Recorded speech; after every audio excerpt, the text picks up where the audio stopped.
વાત બનાસકાંઠાની કરીએ। બનાસકાંઠા જિલ્લામાં મેઘમહેર થઈ છે। અમીરગઢ અને આસપાસના વિસ્તારમાં વરસાદ વરસ્યો। ઇકબાલગઢ, જાજરવા, બાલુંદ્રા સહિતના ગામમાં વરસાદ વરસ્યો છે। તો બનાસકાંઠામાં પણ અલગ અલગ વિસ્તારોમાં ભારે વરસાદ વરસ્યો છે। અત્યારે ગુજરાત ઉપર એકસાથે ઘણી બધી વરસાદી સિસ્ટમ સક્રિય થઈ છે। એના કારણે આ સ્થિતિ જોવા મળી રહી છે। આ દ્રશ્યો તમે બનાસકાંઠાના જોઈ શકો છો। બનાસકાંઠાના છેવાડાના ગામો અમીરગઢ હોય કે પછી ઇકબાલગઢ હોય, જાજરવા, તમામ વિસ્તારમાં વરસાદ વરસ્યો છે।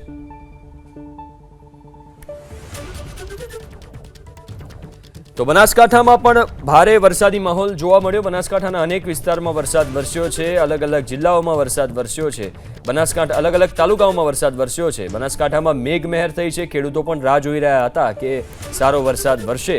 અમીરગઢ અને આસપાસના વિસ્તારમાં વરસાદ વરસ્યો તો ઇકબાલગઢ, જાજરવા, બાલુંદ્રા સહિતના ગામમાં પણ વરસાદ વરસ્યો છે। આ દ્રશ્યો બનાસકાંઠાના તમે જોઈ શકો છો। આખા ઉત્તર ગુજરાતમાં અત્યારે સારો વરસાદ, કારણ કે એક સિસ્ટમ સક્રિય થઈ છે, એના કારણે ઉત્તર ગુજરાતમાં સારો એવો વરસાદ વરસી રહ્યો છે અલગ અલગ વિસ્તારોમાં। એ ચાહે સાબરકાંઠા હોય, અરવલ્લી હોય કે પછી બનાસકાંઠા હોય। બનાસમાં અમીરગઢ હોય, ઇકબાલગઢ, જાજરવા, બાલુંદ્રા સહિત અનેક વિસ્તારમાં વરસાદ વરસ્યો।